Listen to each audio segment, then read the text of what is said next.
Welcome to the Up Arrow Podcast with William Harris, featuring top business leaders sharing strategies and resources to get to the next level. Now, let's get started with the show.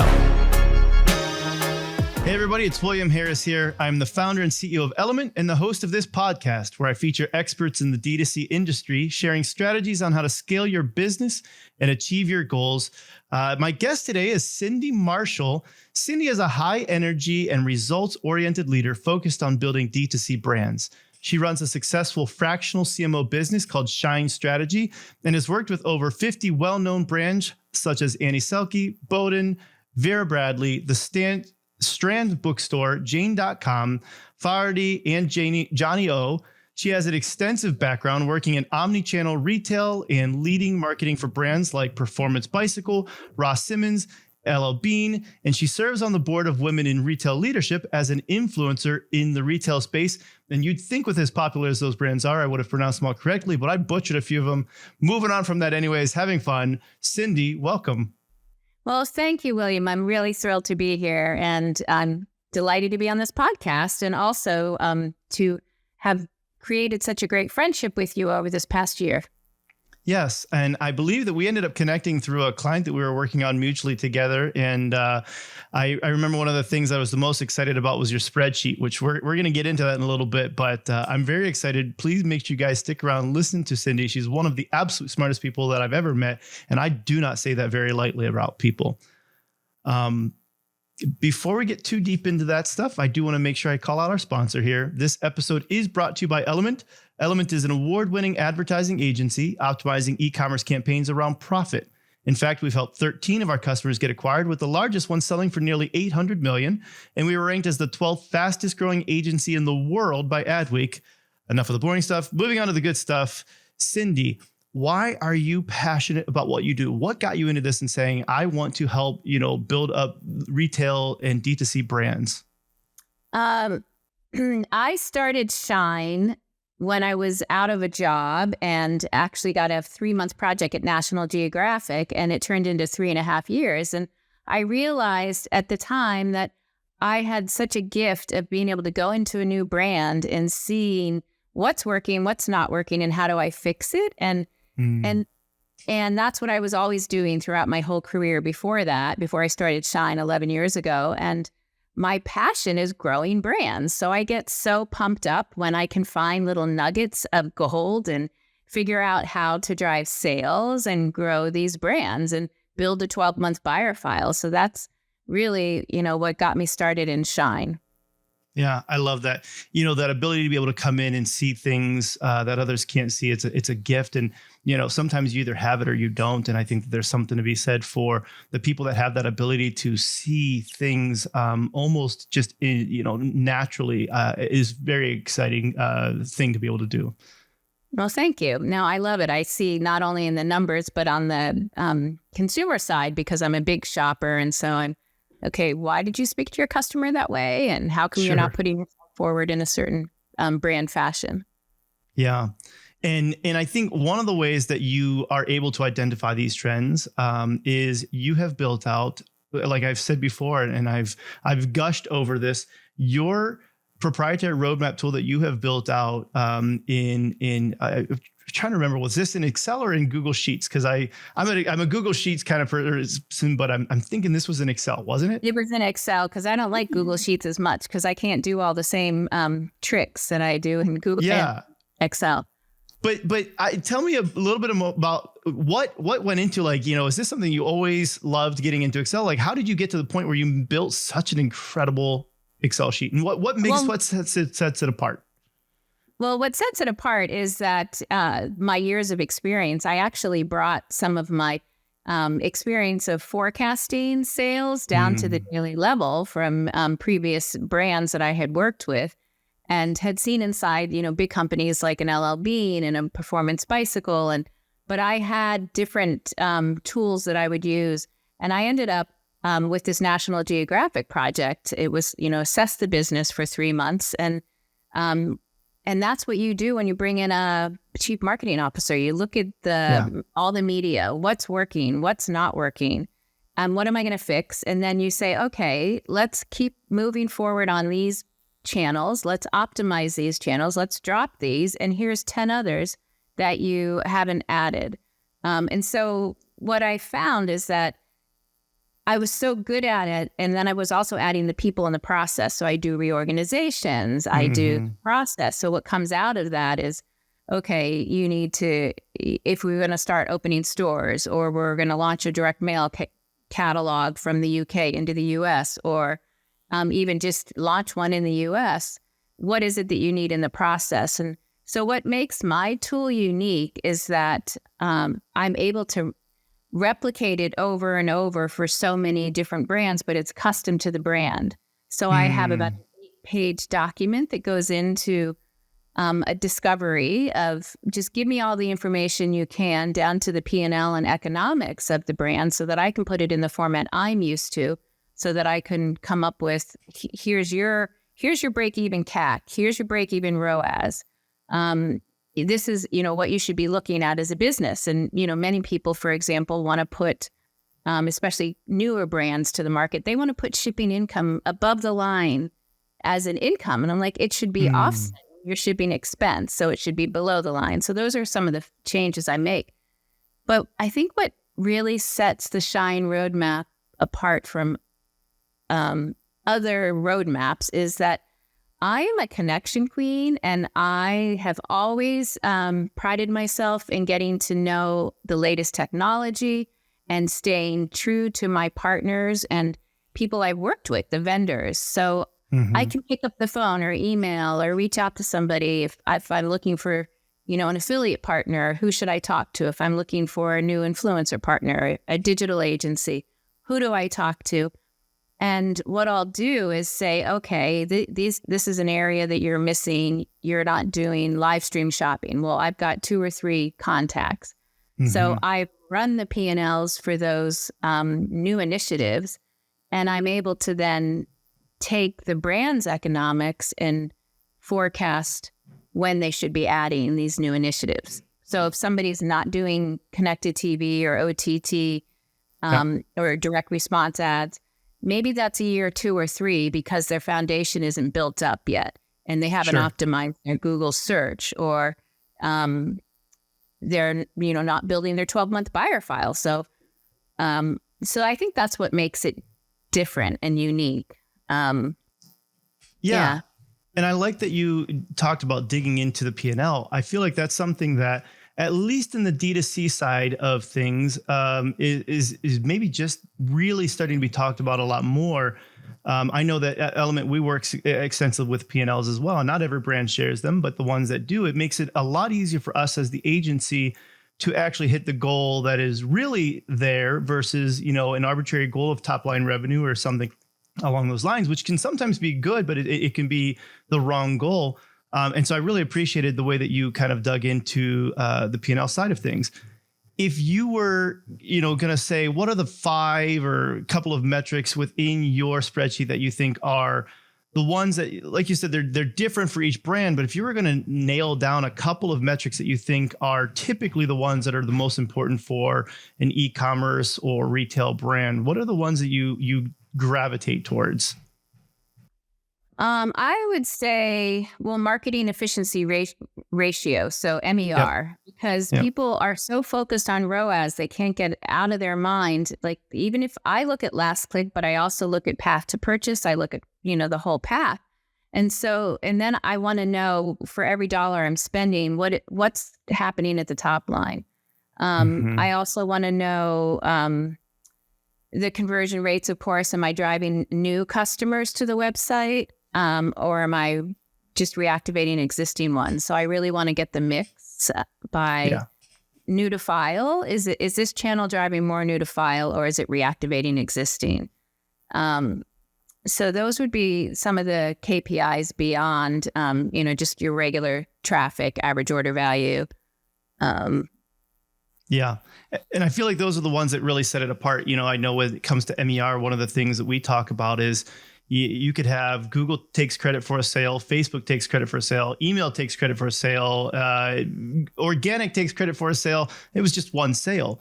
Whereas MER at least helps to level set that a little bit. And you say, yeah, but if you spend $1 more, did you get another dollar? If you spend $1 million more, did you get $1 million more? Like, is there at least something that's moving in relationship, as opposed to just the channels taking credit for more? Is it actually driving the business forward? And so it's one that I've personally really appreciated as well. Right. And then the whole cost of acquiring a new customer, so your CAC, is so critical. Yeah. And what is the cost of retaining an existing customer? And the channels, of course, that you can bring them in, the existing versus new.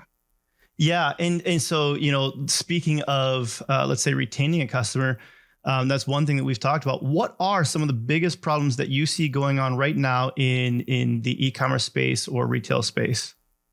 I think the biggest issue that everybody's struggling with is their largest channel, besides either organic or direct. Like direct mail will drive organic and will drive direct, but is paid search.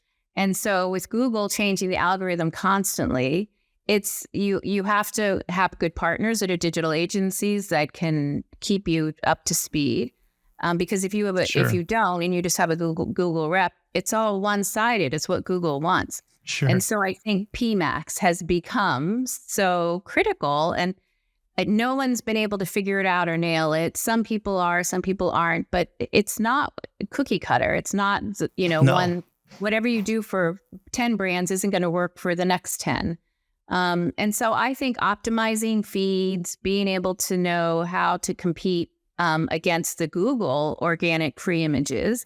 So they're now taking up more space. Mm-hmm. So how do you optimize your create feeds for your top sellers and then the middle products, and then even at the profit level.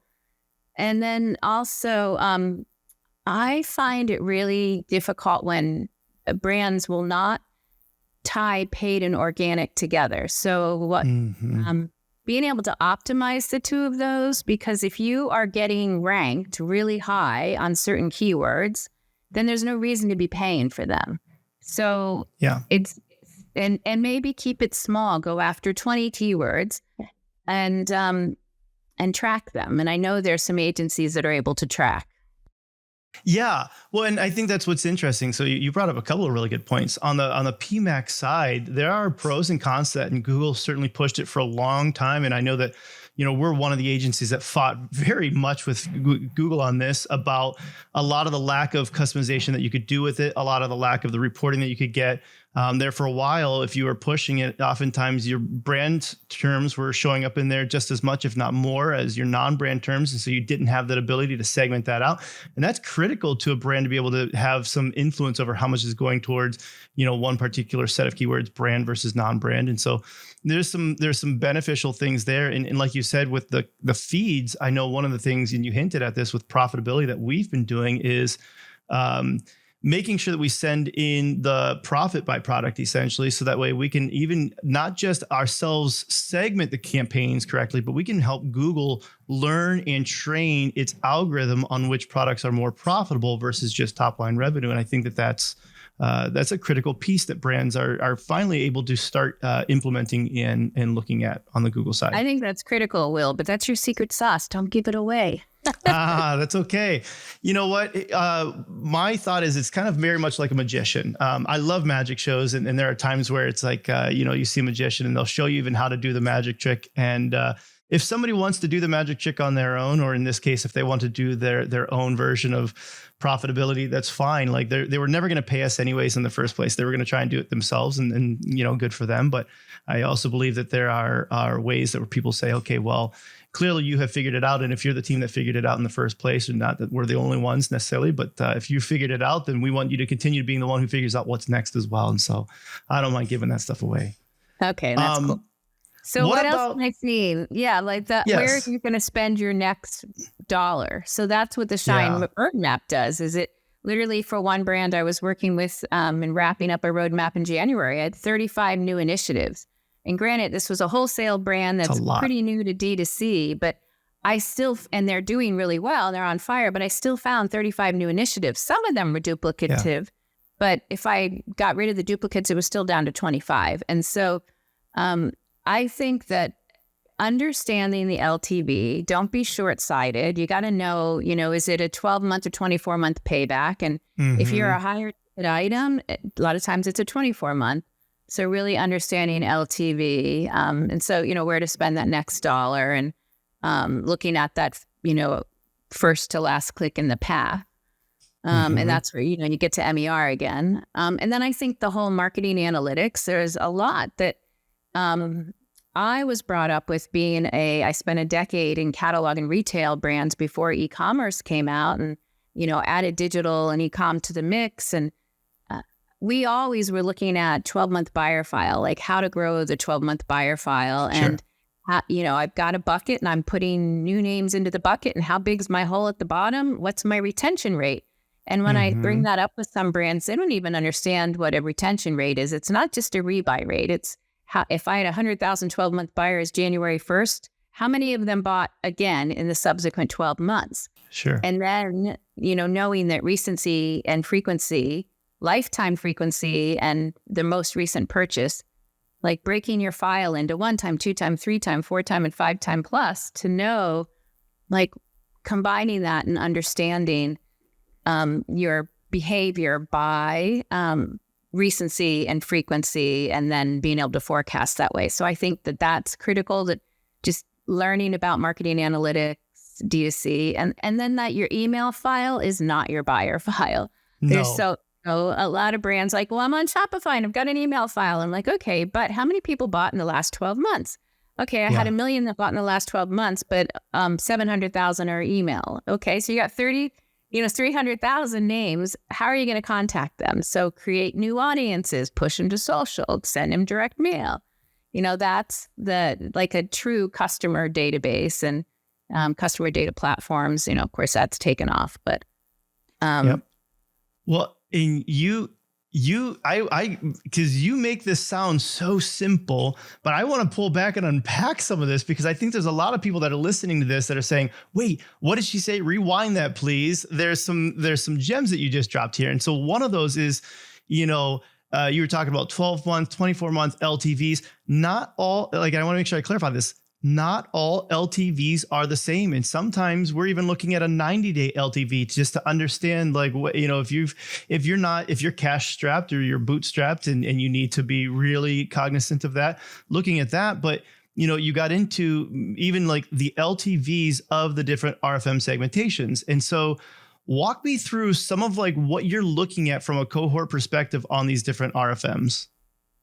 So this goes way back to my days at LL Bean, but we had what we called our long-range planning model, and we would break our file into recency buckets. So if you just do really simple 0 to 12 month, 13 to 24 month, and 25 plus month, I'm keeping it extremely simple. And then within my 0 to 12, I'm going to break it into 3 buckets: 1-time, 2-time, and 3-time plus.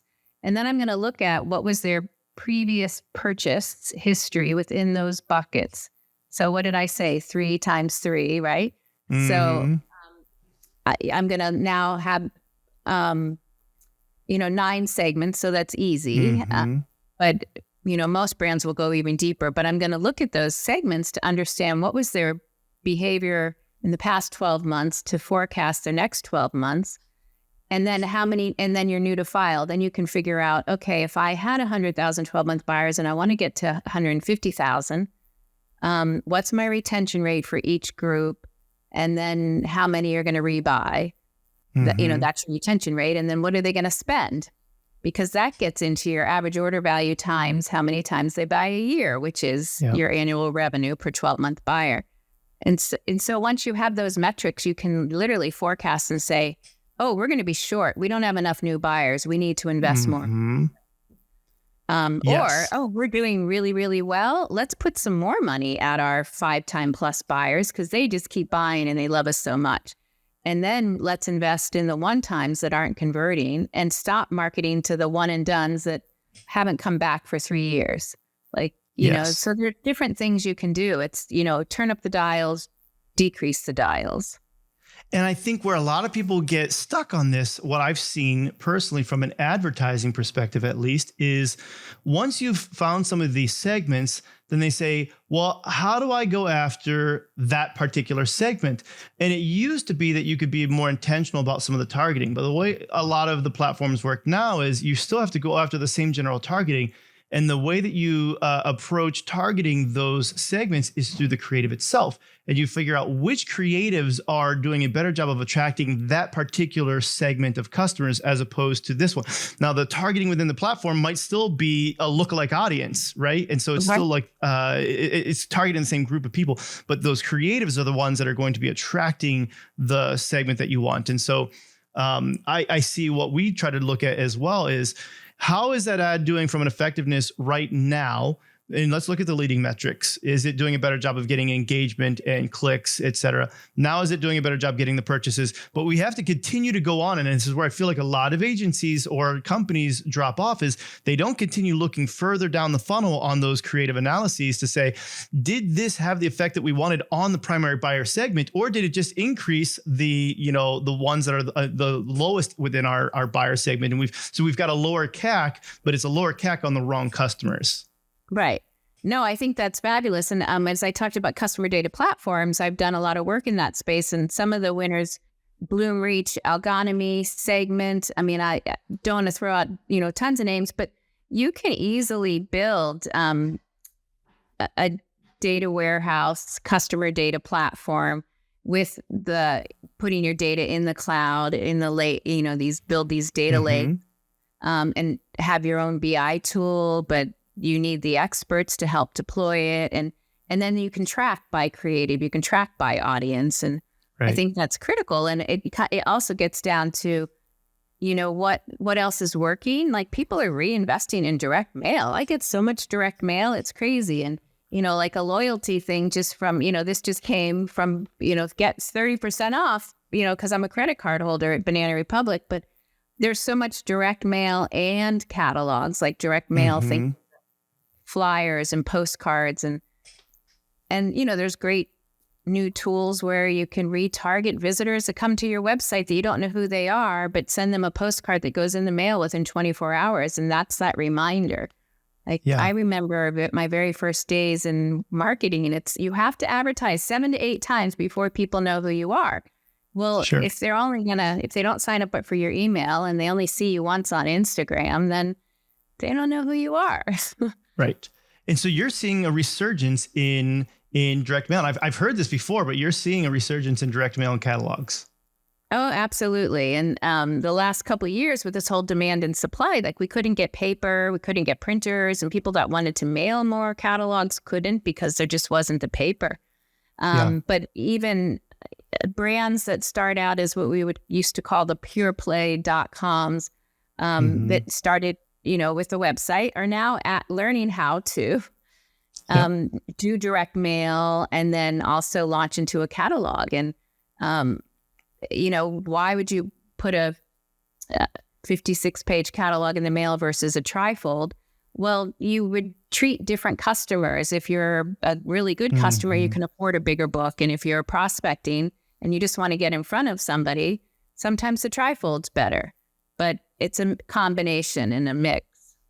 Yeah. And what I love about that is, you're talking about, what I call them like DNVBs, right? Digitally native brands. And what's funny is they're growing up. They're starting to become more mature. They're realizing that, as cool as they thought they were or rebellious as they thought they were, e-commerce, I think the most recent numbers I saw, it only makes up about 15% of total retail sales. And so if you really want to dominate your brand, you have to start getting into, retail locations. You have to start doing some of these other tactics like direct mail, and you got to grow up as a brand.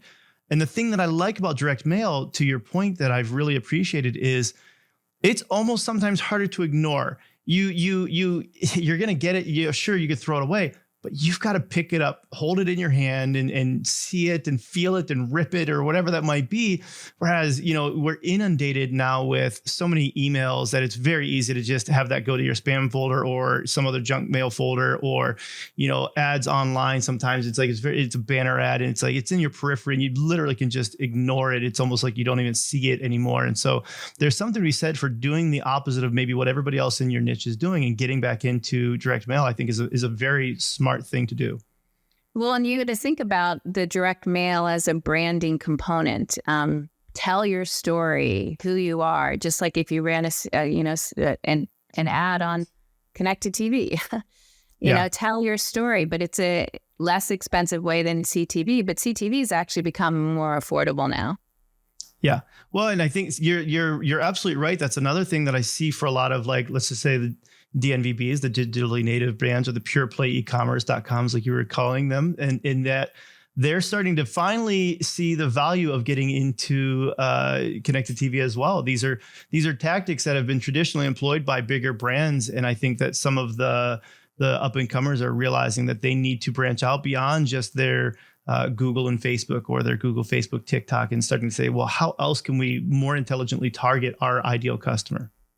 Right. And then the prospects, there's just huge prospecting databases with the cooperative databases, the Epsilons and Oracle and Wyland have these, huge databases that can take your best customers and do lookalike models and then create competitive sets and, try to find your prospects and test it.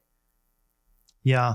And so how, you mentioned that there's many of these other tactics and techniques, but some brands aren't ready for it. And so you're doing some projections and you're using, 12-month LTVs and RFM segments to better forecast for brands what they're going to do. And then you lay out these 35 new tactics or something that you were saying, these new techniques or things that they can do. How do you go about evaluating between all 35 of them, whether they should do, direct mail or connected TV, or just double down on what they're currently doing, because maybe those are shiny objects and they actually have something going for them? How do you help them wade through that type of information? Well, first I have to understand what's the current channel mix and what's succeeding in the current channel mix. And then I then rank let's take the 35 and I rank them best to worst. I forecast out a 12-month revenue so it's consistent. And even if you're only going to start it, and do a small test, but what would it be like on a rollout? And what's your ROAS, your CAC? If I know new customers, if not, I do cost per order, and then rank it and say, okay, this is a low cost for a high payback, and you don't have it. So we talk through it and say, all right. Sure. And I take the numbers from the vendor might provide it for me, but then I revise it based on what I think's real. Yes. Because a lot of times, that some of it's, fluff. And then we take a duplicative factor out because we know it's not all 100% incremental. Yep. But ranking it based on a KPI or even a cost per order, say, okay, now let's take 10% of your marketing budget or 20% of your marketing budget and slowly test these. And so it's about the test and roll. And, if again, like things that are longer payback or branding, I do year 2 or 3 because you got to really build the foundation. Mm-hmm. And I think that's some of the things that I feel like oftentimes people are missing is when they're looking for projections, sometimes they're looking at, what's next month. And if you're really going to steer a ship well, you need to know kind of where your North Star is. And so those 3-year projections and being able to say, hey, yeah, there's all these other things that you want to accomplish and you want to do. Let's put them on the roadmap, but let's put this on a longer frame roadmap. So that way you can put those in the back of your mind and focus very intently on doing this one thing next or these 2 things next and be much more impactful with them. No, I think that's extremely the right approach. Yeah. You also talked about getting paid and organic to work better together What are some ways in which you've seen people, let's just say, go too far, one or the other? There's extremes of people that are not using paid at all, and they need to be using it when it comes to some of the organic stuff. And then there's the ones where, they're spending way too much on it. What are some of the things that you've seen, and how do you address those? Well, I think that there's a lot of people think the whole search SEO is all about on-site, but it's about knowing what you want to stand for and building content to drive the backlinks. So I tend to look at businesses and say you should be an X percent of your sales should be coming from this channel. Like if somebody's business is 30% paid search and 5% organic, then I'm like, you're missing something here. You're spending too much in paid.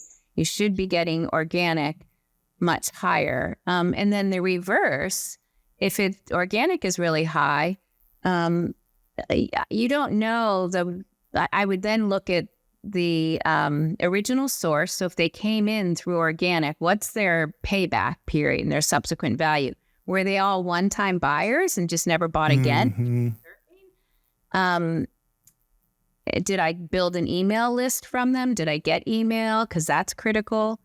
Yeah. So I think, I do look at that percentage of the pie, the mix. And I've had brands that, 50% is coming from direct. Well, that's because they're really well known and they started out as a catalog business that happened to put up a website versus somebody who had a website and launched a catalog.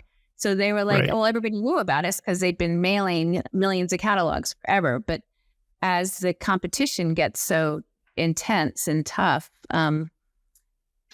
it's harder to have that type of brand recognition. Yeah. And I feel like, even within there's segmentation that needs to happen from a brand search perspective, to your point, where if somebody has not purchased from you before and they're searching for your brand, I'd be more willing to pay a little bit of money to acquire that purchase versus somebody who's searching for my brand, but they've already purchased from me 13 times.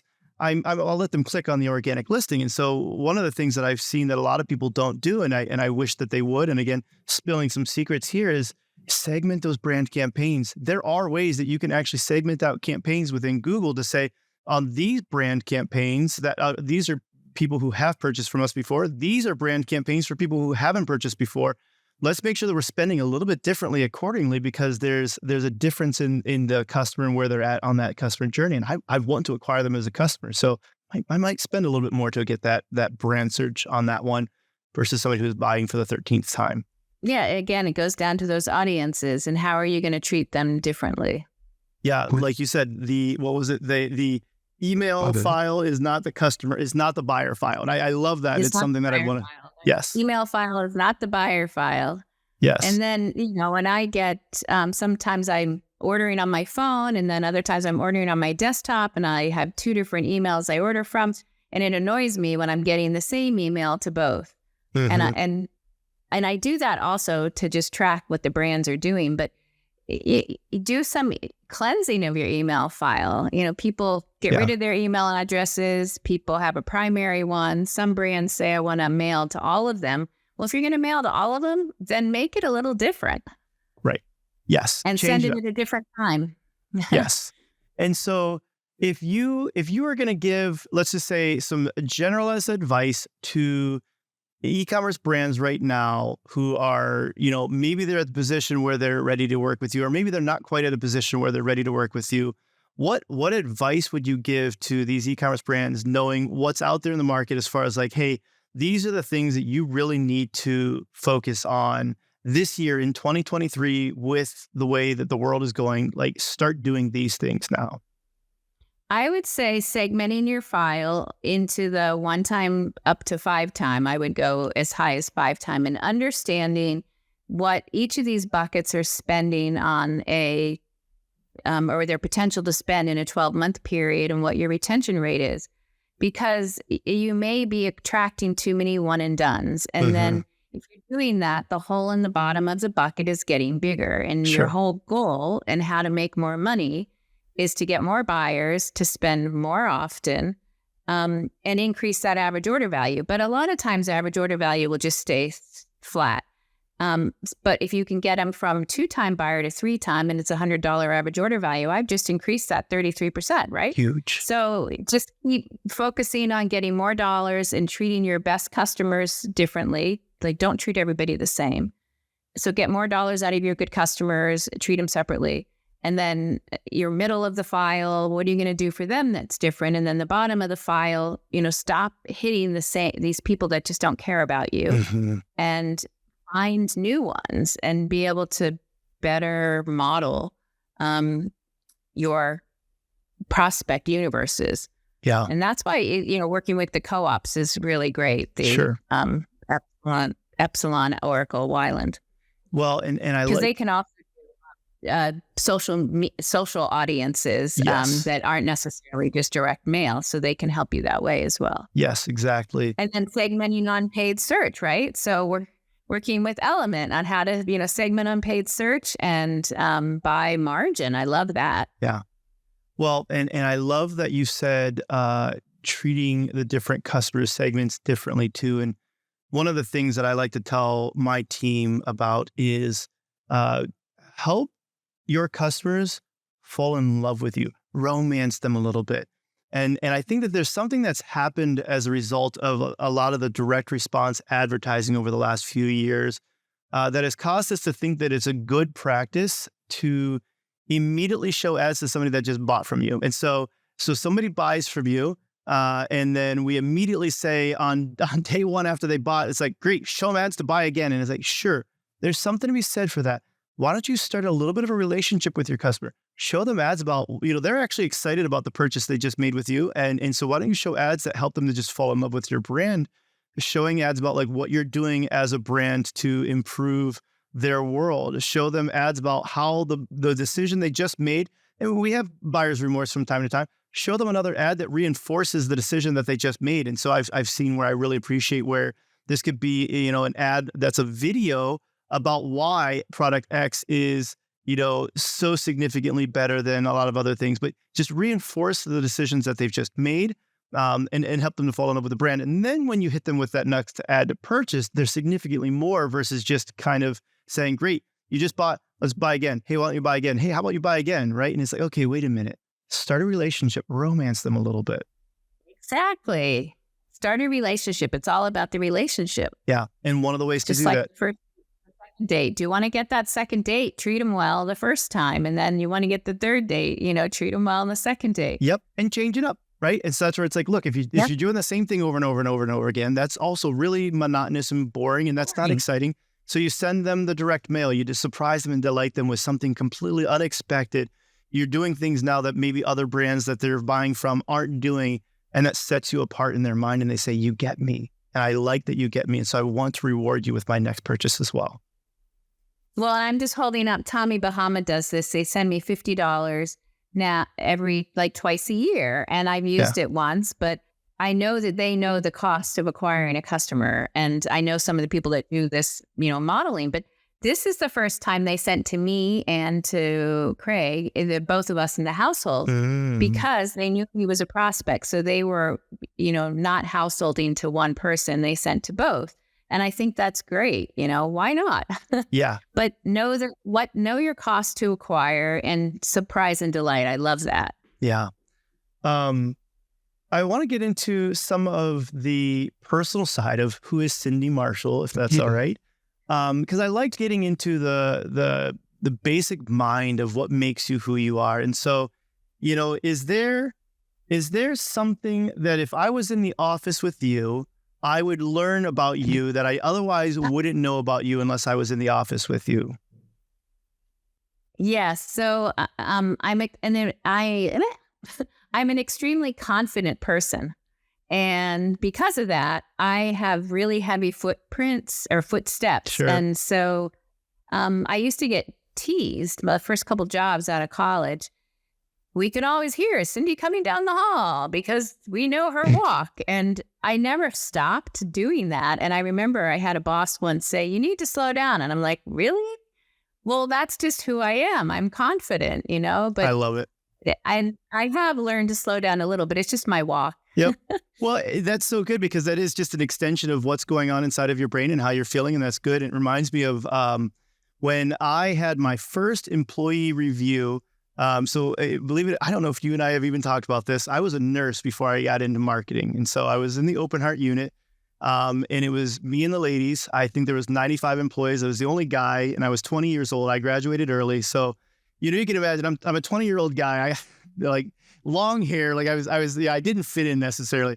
And I can remember my first employee review, my boss said, well, you've got mostly all shining reviews for the most part, but we also have a couple of people here that said, one, you need to sing a little bit less at work.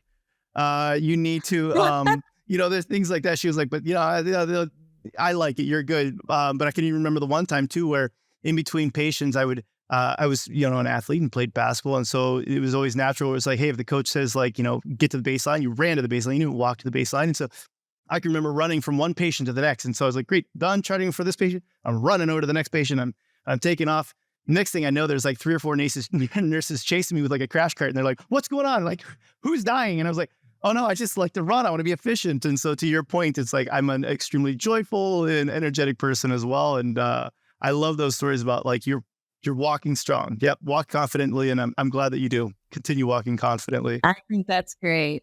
That's really fun. What a good story. What about, have you ever met anyone that you're like, oh, there's a good story about, I met so-and-so and this was, a really big deal. Have you ever met anybody, really influential or something along those lines? Besides yourself, you're very influential, but besides you. Thank you. I did have my 15 minutes of fame, and that was in 1993, the summer of 1993.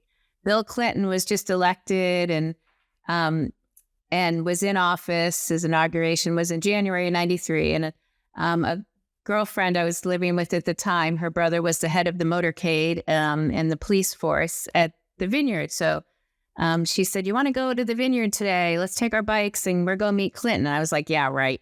We took our bikes, we cycled to the police station. They're like, oh, he's playing golf. So we went to the golf course and we got to meet all the Secret Service guys. And Vernon Jordan came up on a golf cart and said, oh, does anybody play golf? And my friend Janine says, oh, Cindy does. So he hands me one of Clinton's balls that he played with, his golf balls. And he also handed one to my girlfriend Janine. And we each like put one in our backpack and didn't think anything of it. And so we're waiting to meet the president and he goes and does a speech. He comes back from his speech to head to the motorcade. And he said, oh, who are those 2 blondes? We both had long blonde hair. And I was the director of marketing at J. Jill at the time and in Boston area. And so he said, oh, I want to meet them. So he came over and we shook hands. And then a golf caddy came over and said, oh, Mr. President, will you sign one of my golf balls? And he said, sure, absolutely. And he took out his pen to go sign it. And at the same time, I said, oh, I have one of your balls. And then Janine goes, I have the other one. And we realized what we did and we just stopped and he smiled, but he never looked up from signing the golf ball. He was so charismatic. And so at that point, I handed my phone to one of the Secret Service guys and I said, will you take our picture? And so as soon as he was done, I said, Mr. President, will you take a picture with us? So he put his arms around us. And next thing I know, the press was in the tertiary circle and we were in the secondary. They just started taking pictures left and right so that we were on TV. The next day, I was on the cover of the Boston Globe, the Patriot Ledger. I was on the 10th page of the New York Times. And I go into work not even knowing. And everybody's like, oh, you're so famous. But this golf ball story was hysterical. And so that was my 15 minutes of fame. And I have to tell you, I took took all the pictures and I wrote a letter to my friends and family and with the pictures attached. And I sent 200 letters out to people, my Christmas card list, because I'm a direct marketer for my 15 minutes of fame. But that was fun.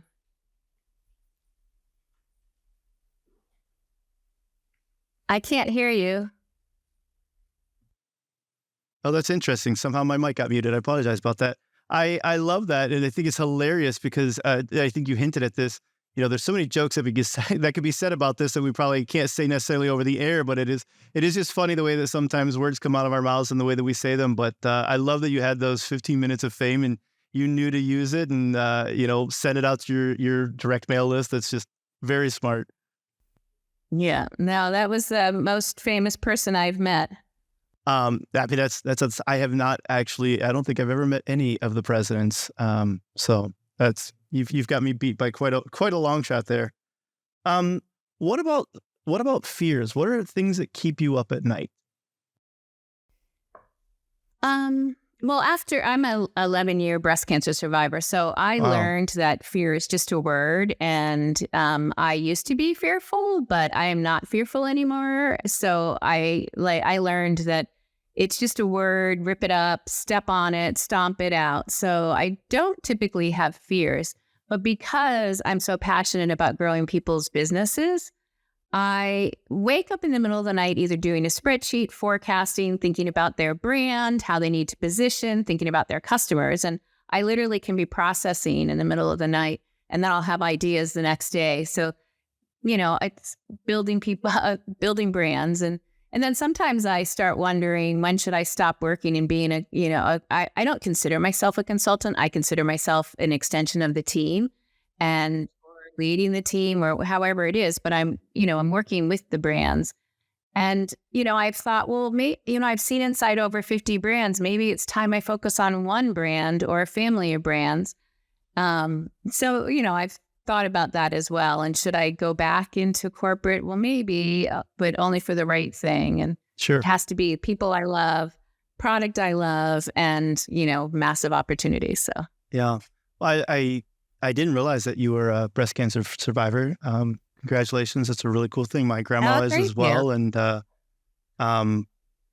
wow. I wrote a book. I didn't know this send you my either. book. No. I'll send you my book. I wrote a book called Sorry About Your Diagnosis, You're Fired. What? Because I lost my job halfway through chemo. I got diagnosed in December of 2009, 2010. No, wait, when did I get diagnosed? December in 2011, I got diagnosed. And then I went right in. I had really aggressive triple negative breast cancer. And I went right into chemo and lost my hair, the whole thing. I had 7 weeks, who I want to be today. Yeah. And halfway through my chemo, I lost my job. And then that's how I started Shine. So I always say now, thank you for making that happen, because now I wouldn't have started Shine. But, if that's bad enough to get diagnosed with breast cancer and then to lose your job. But 9 months after a bilateral mastectomy and a rebuild, I got hit by a snowboarder and almost died. Oh, my gosh. So I have a plate and 9 screws holding my arm together. But my arm's amazing. And here I am, and I'm alive. And so I finally, I started it 10 years. I launched it last year. Yeah, so it's out on Amazon. You can search Cindy Marshall. Sorry About Your Diagnosis, You're Fired. Wow. Yeah. I mean, I feel like I just got hit by a snowboarder right now too, because it's I don't even know what to say to that, but that's incredible. And I want to read the book. So please definitely send me a copy. I'll send you one. I'm going to ask for a signed one too. And I will pay you for it as well, because I want the signed version. And yes, I love what you just said though. I mean, that is the epitome of what I know about you, which is it's you're not going to take anything for what it is. You're saying, great, I'm going to take this and I'm going to turn, for lack of a better example, it's I'm going to turn these lemons into lemonade. And every time I've interacted with you, that is definitely, shown through that you're going to take every situation and say, how do I make the best out of this situation? And to your point, would you be Cindy Marshall had you not gone through some of those experiences? And it's those are what have allowed you to be stronger and who you are. And I think that that's just really cool to see that you've pushed through that. So congratulations. Well, thank you. I appreciate it. Yeah. It's awkward way for me to transition into that, but if I go to transition into the end of the show here, one of the things that we have talked about that I always like to do is silly game at the end. And one you and I were talking about is a really crazy word. And this word where it's kind of like balderdash, where I'm going to give you a crazy word. You're going to make up a definition for it that we think sounds believable. So you're just going to have some fun with this. And before I give you the word, it reminds me of, it's got some things in it that are very medical in nature. So it's kind of interesting. And it reminded me of actually a poem that I wrote. And so I like big words. And so this poem that I made a long, long time ago, it's very, very short, but it's called Bovine Spongiform Encephalopathy. So I'll just read that real quick. Four verses. Bovine spongiform encephalopathy is a disease that afflicted my dear friend Kathy.